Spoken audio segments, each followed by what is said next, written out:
Bicara tentang antara Prabowo dan Ganjar, siapa sebetulnya sosok yang akan mampu secara pikiran, kapasitas, kualitas, baik itu kapasitas pikiran, kapasitas fisik, dan kualitas pikiran serta kualitas fisik. Siapa kira-kira yang akan mampu melanjutkan program yang telah dirintis oleh Pak Jokowi? Secara umum kita menghormati, menghargai, dan harus mengakui bahwa memang banyak hal yang baik yang dikerjakan oleh Pak Jokowi. Kita tidak boleh menutup mata atas itu. Nah, sekarang saya melihat bahwa membandingkan antara Prabowo dan Ganjar, karena jelas-jelas Anies adalah kontra atau perubahan, tidak ingin melanjutkan apa yang sudah dilakukan oleh Pak Jokowi. Yang masih punya peluang untuk melanjutkan program Pak Jokowi adalah dua, Prabowo atau Ganjar.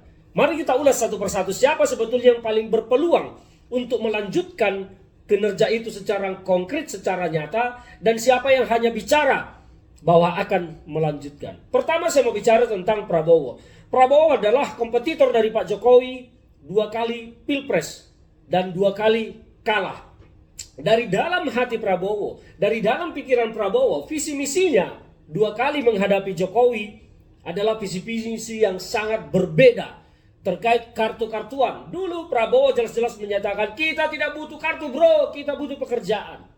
Selain itu tentang utang negara dan banyak hal pembangunan infrastruktur, selalu berkata kita tidak butuh jalan tol, rakyat tidak makan jalan, rakyat tidak makan bandara.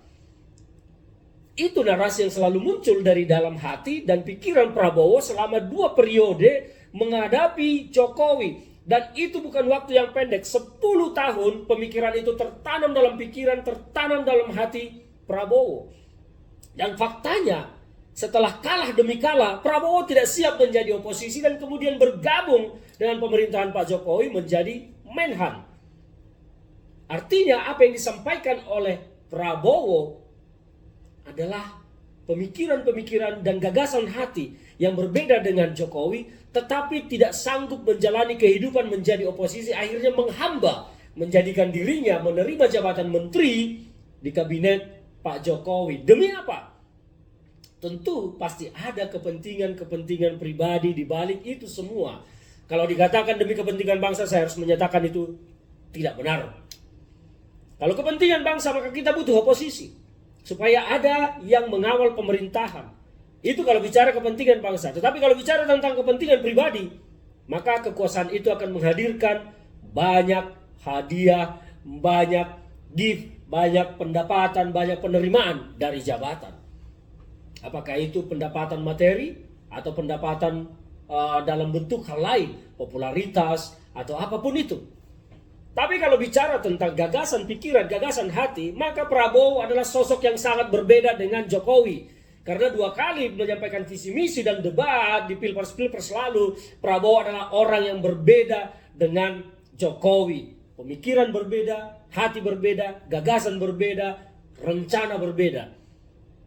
Selain pemikiran dan hati, kita bicara tentang kualitas fisik. Maka Pak Prabowo tidak akan mampu mengikuti jejak Jokowi yang belusukan keliling Nusantara. Prabowo punya keterbatasan untuk turun ke bawah.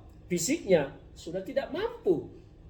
Jadi kalau bicara tentang itu, maka saya menilai bahwa kalau disebut Prabowo adalah yang akan melanjutkan program Jokowi, maka saya harus memberi nilai 2,5.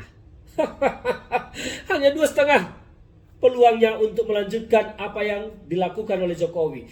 Saya meyakini begitu nanti kira-kira kalau Prabowo menang pilpres, maka dia akan kembali ke jati diri aslinya, siapa dia, pemikirannya siapa, hatinya siapa, dan tidak akan melanjutkan apa yang dilanjutkan oleh Jokowi. Bagaimana dengan Ganjar? Ganjar adalah sama-sama kader PDI Perjuangan dengan Jokowi, yang tentu visi misi, gagasan, pemikirannya sama tentang bangsa. Hanya memang Jokowi blunder dalam masa akhir pemerintahannya. Dia terjerumus ke dalam politik dinasti, kepentingan pribadinya untuk melanggengkan kekuasaan.